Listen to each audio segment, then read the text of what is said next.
warahmatullahi wabarakatuh. Saya Ani Muntiani SPD dari UPTD SPF SDN Srikayu CGP Angkatan 9 akan melaksanakan wawancara terkait D5 ITK serta bujukan moral bersama Bapak Kepala Sekolah saya, Bapak Tasimun SPD SD dari UPTD SPF SDN Srikayu. Selamat siang Bapak. Selamat siang. Mohon izin waktunya Bapak, saya di sini sedikit ingin wawancara terkait dilema ITK dan bujukan moral di sekolahan kita Bapak. Baik, silakan. Baik Bapak, di sini kan kita akan wawancara terkait dilema ITK dan bujukan moral. Sementara seperti yang telah kita ketahui bahwasanya dilema ITK itu merupakan situasi yang terjadi ketika seseorang harus memilih antara dua pilihan, di mana kedua pilihan itu secara moral benar tetapi bertentangan, dan sedangkan bujukan moral itu merupakan situasi yang terjadi ketika seseorang harus membuat keputusan antara benar atau salah. Di sini saya ingin bertanya sedikit kepada Bapak. Selama ini bagaimana Bapak dapat mengidentifikasi kasus-kasus yang merupakan dilema ITK atau bujukan moral tersebut Bapak? Baik, cara mengidentifikasi kasus yang merupakan dilema etika atau bujukan moral dengan cara mempelajari dan menyimpulkan kasus yang terjadi. Selanjutnya, kesimpulan itu dapat digunakan sebagai bahan untuk menindaklanjuti pengembalian keputusan, baik yang berkaitan dilema etika maupun yang bujukan moral. Baik Bapak. Jadi selama ini bagaimana Bapak menjalankan pengambilan keputusan tersebut di sekolah kita Pak? Terutama untuk kasus-kasus yang dimana ada dua kepentingan yang sama-sama benar atau sama-sama mengandung nilai kebajikan tersebut Bapak. Untuk hal ini, menjalankan keputusan di sekolah dua kepentingan yang sama-sama benar, yaitu dengan cara pengembalian keputusan dilakukan dengan berbagai pertimbangan prioritas sehingga keputusan yang diambil dapat dipertanggungjawabkan sebagaimana mestinya, begitu. Baik Pak. Lalu Pak, dalam pengambilan keputusan tersebut kan pastinya ada langkah-langkahnya ya Bapak. Iya. Lalu langkah-langkah apa atau prosedur seperti apa yang biasa Bapak lakukan selama ini Pak untuk menangani hal tersebut? Tentunya dengan mempertimbangkan apakah keputusan ini merupakan dilema etika atau bujukan moral. Jika itu merupakan bujukan moral, maka akan lebih baik mengikuti peraturan yang telah ditetapkan, yang telah ada. Namun, jika permasalahan termasuk dalam dilema etika, maka keputusan dapat diambil mempertimbangkan banyak hal. Demikian, Pak. Baik Pak. Lalu selain kita mengambil langkah-langkah tersebut Pak, kan ada juga itu Pak, hal-hal apa saja yang selama ini Bapak anggap efektif atau jitu dalam pengambilan keputusan pada kasus-kasus dilema etika tersebut Pak?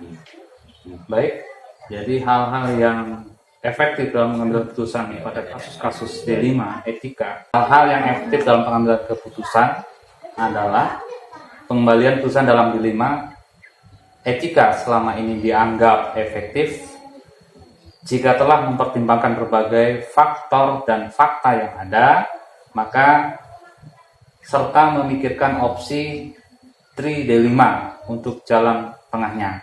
Demikian. Baik Bapak. Lalu apakah Bapak memiliki sebuah tata cara atau jadwal atau uji ukur gitu ya Pak, tertentu dalam sebuah penyesuaian kasus dilema etika?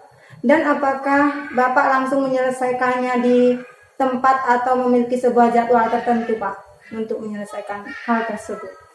Untuk penyelesaian masalah ini tentunya kita jadwalkan supaya tuntas, tidak di tempat, karena nanti kalau di tempat kesannya terburu-buru dan keputusan itu tidak valid. Makanya kita jadwalkan secara terjadwal sehingga diharapkan nanti permasalahan ini bisa diselesaikan dengan baik. Begitu, Bu. Berarti mempunyai jadwal-jadwal Iya, tertentu mempunyai ya, Pak, ya? jadwal-jadwal. Iya, baik. Lalu adakah Pak seseorang atau faktor-faktor apa saja yang selama ini mempermudah atau membantu Bapak dalam mengambil keputusan dalam kasus-kasus dilema etika tersebut, Pak? Tentunya Tentu ada ya, Pak? Ada. Hmm. Faktor untuk menyelesaikan ini tentunya ada. Jadi dengan menyelesaikan masalah ini, kita ambil sebelum mengambil keputusan tentunya musyawarah antara wakil kepala sekolah, dewan guru, kita kumpulkan musyawarah mufakat untuk menyelesaikan kasus-kasus ini, Bu. Baik, Pak.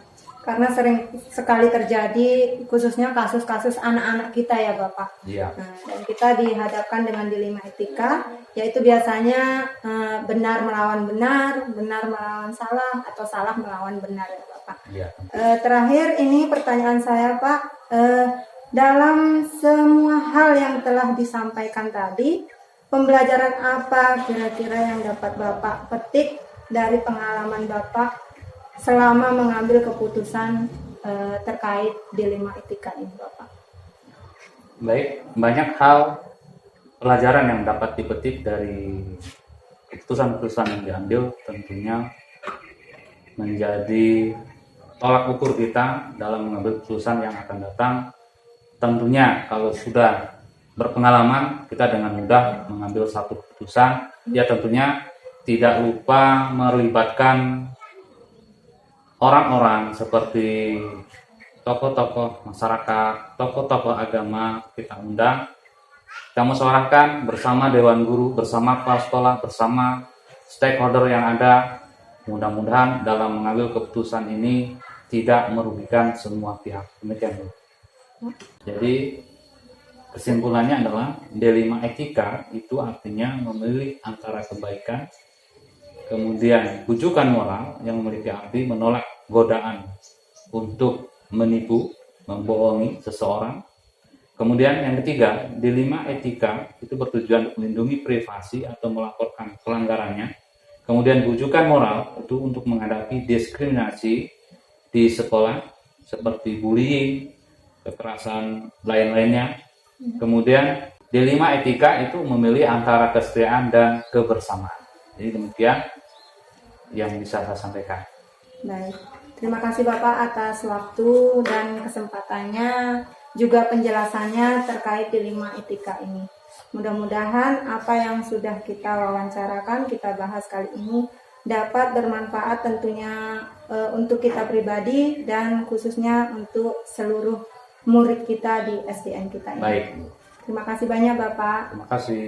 Assalamualaikum warahmatullahi wabarakatuh.